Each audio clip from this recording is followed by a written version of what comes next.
Episode के शुरुआत में फ्रीडन और फॉन को एक नए शहर में दिखाया जाता है। ये दोनों एक बूढ़े आदमी के साथ समंदर के पास खड़ा हुआ होता है। बूढ़ा आदमी इन दोनों से समंदर को साफ करने के लिए मदद मांगता है। समंदर में बहुत सारे टूटे जहाज पड़े हुए थे और इन लोगों के पास मदद करने के लिए ज़्यादा लोग नहीं है, इसलिए इन दोनों से मदद मांगते हैं बूढ़ा आदमी। उसके बदले बूढ़ा आदमी फ्रीडन को एक जादुई किताब देते हैं। बूढ़ा आदमी जाने पर फन कहती है कि यह किताब नकली है। तब फ्रीडन बोलते हैं, मतलब तुमने रात में मेरी दी हुई किताबें पढ़ी है। फन कहते हैं, तो फिर आपने ये क्यों ली? फ्रीडन कहते हैं, क्योंकि इन लोगों की मदद की ज़रूरत है, इसलिए मैंने ये एक्सेप्ट किया।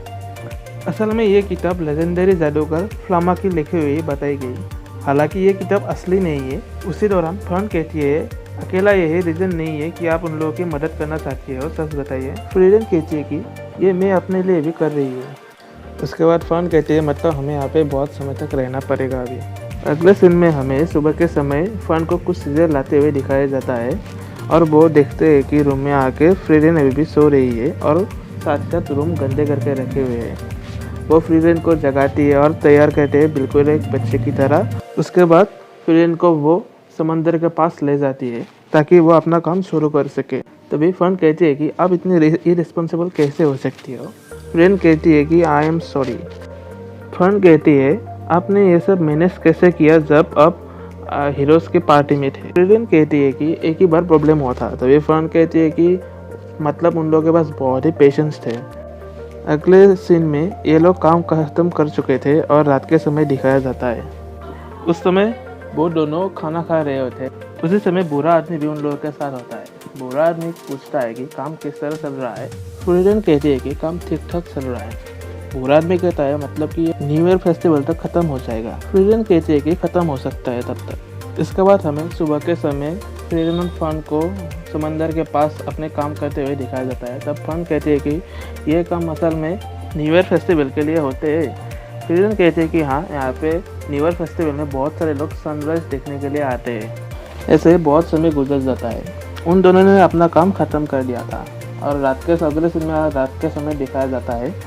फन फ्रीडन से कहती है कि आप तो जल्दी नहीं उठते, तो आप सनराइज देखने के लिए कैसे उठेंगे? फ्रीडन कहती है कि मैं पूरी रात जागती रहूँगी। फन कहती है कि आप सनराइज देखने के लिए इतना क्यों डेस्परेट है? फ्रीडन कहती है कि मैं कुछ खास इंटरेस्टेड नहीं हूँ, पर फिर भी मैं ये देखना चाहती हूँ। फन कहती है कि मुझे कुछ समझ नहीं आ रहा। कुछ समय बाद हमें रात के समय फिर से दिखाया जाता है।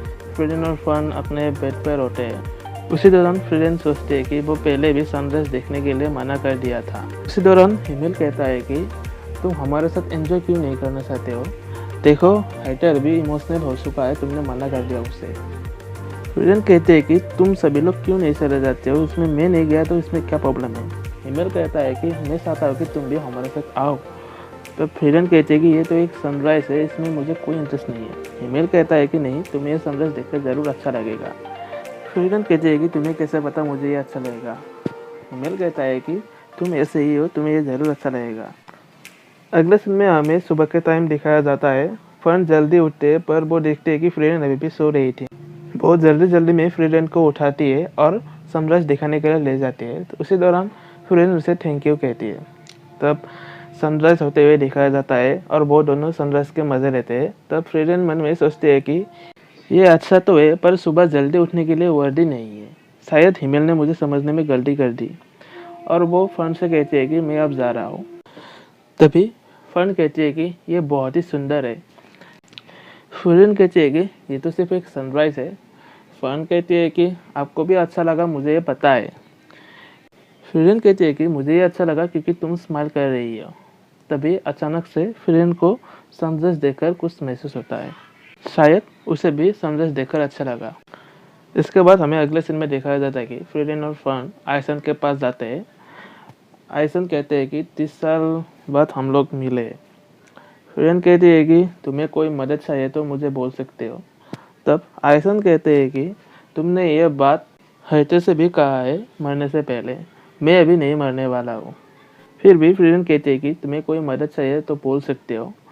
तभी कुछ समय बाद उन लोगों को एक जगह में दिखाया जाता है जिसके जगह का नाम है वॉल वेसन। उसी दौरान फ्रीडन कहते हैं कि हम यहाँ पे क्या ढूंढने आए हैं? तब आयसन कहते हैं कि यहाँ पे हमें लेजेंडरी जादूगरनी फ्लामा की नोट्स ढूंढने हैं। तभी फ्रीडन कहती है कि बहुत सारे नोट्स नकली होते हैं, पर आइसन कहते हैं कि नहीं, ये वाला असली है क्योंकि हाइटर ने यहाँ पे रिसर्च करके मुझे बताया है। तभी फ्रीडन कहते हैं कि तो फिर ठीक है, हमें यहाँ पे एक बड़े से पेड़ को ढूंढना होगा। आइसन कहते हैं कि यहाँ पे तो बहुत सारे पेड़ है, पर फिर भी वो कहते हैं ठीक है, तुम जैसे कहते हो। फ्रीडन कहते हैं कि हमें जल्दी करना होगा क्योंकि फन को ज़्यादा देर तक ऐसे काम करना पसंद नहीं है। तब आइसन कहते हैं कि तुम बदल चुके हो, तुम तो कभी भी किसी और के टाइम के ख्याल नहीं रखते। फ्रीडन कहते हैं कि नहीं, ऐसा कुछ नहीं है। असल में फन जब गुस्सा होती है तब बहुत ही भयानक दिखती है। ऐसे कुछ समय बीत जाते हैं, बहुत लोग उस किताब को ढूंढते रहते हैं। उसी दौरान ही फ्रीडन आइसन से कहते हैं कि तुम अभी उस किताब को क्यों ढूंढना चाहते हो।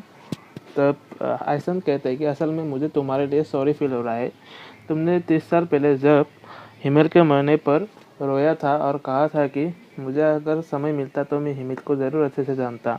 मैं चाहता हूँ कि तुम ये बात उससे खुद कहो, इसलिए मैं उस किताब या नोट को ढूंढ रहा हूँ। आइसन कहते हैं कि लेजेंडरी मिस फ्लामा की लिखी हुई किताबें या नोट्स में मरने वालों के साथ कन्वर्सेशन किया जा सकता है, इस बारे में लिखा हुआ था। तब फ्रीडन कहते हैं कि नहीं, ये फेरी टेल के अलावा और कुछ नहीं है, ऐसा कुछ नहीं होता। कुछ समय बाद ही उन लोगों को एक बड़ा सा पेड़ मिल जाते हैं। तभी फ्रीडन उस बड़े से पेड़ को देखकर कुछ याद करते हैं पुराने समय को। असल में फ्लामा उसी की टीचर थी जिस पेड़ के पास वो लोग थे। असल में वो बहुत समय पहले ही फ्लामा ने फ्रीडन के सामने ही उस पेड़ के पौधे को लगाया था। उसके बाद फन कहते हैं कि आपको ये कैसे पता ये असली है। तभी आइसन कहते हैं कि असल में फ्रीडन फ्लामा की बेस्ट स्टूडेंट में से एक थी। उसके बाद हमें फ्रीडन और फन को उस कागज़ को पढ़ते हुए दिखाया जाता है। तभी फन कहती है कि ऐसी जगह सच में एग्जिस्ट करती है। फ्रीडन कहती है कि शायद हो सकता है। असल में इस जगह का नाम ओरेल है, जहाँ पे मरने के बाद लोग वापस जाते हैं। तभी फन कहती है कि ये जगह कहाँ पे है। फ्रीडन देखती है कि ये जगह नॉर्थन एंड पे है, जहाँ पे डेमन कसल है। उसके बाद ये तीनों अपने घर वापस जाते हैं, मतलब कि आइसन के घर। और उसके बाद वो दोनों अपने अगले सफ़र के लिए निकल जाते हैं। ये एपिसोड यहीं पे ही ख़त्म होता है। अगर आप लोगों को ज़रा सा भी मेरा एक्सप्लेनेशन अच्छा लगा हो तो इस चैनल को ज़रूर सब्सक्राइब करिए और वीडियो को लाइक करिए।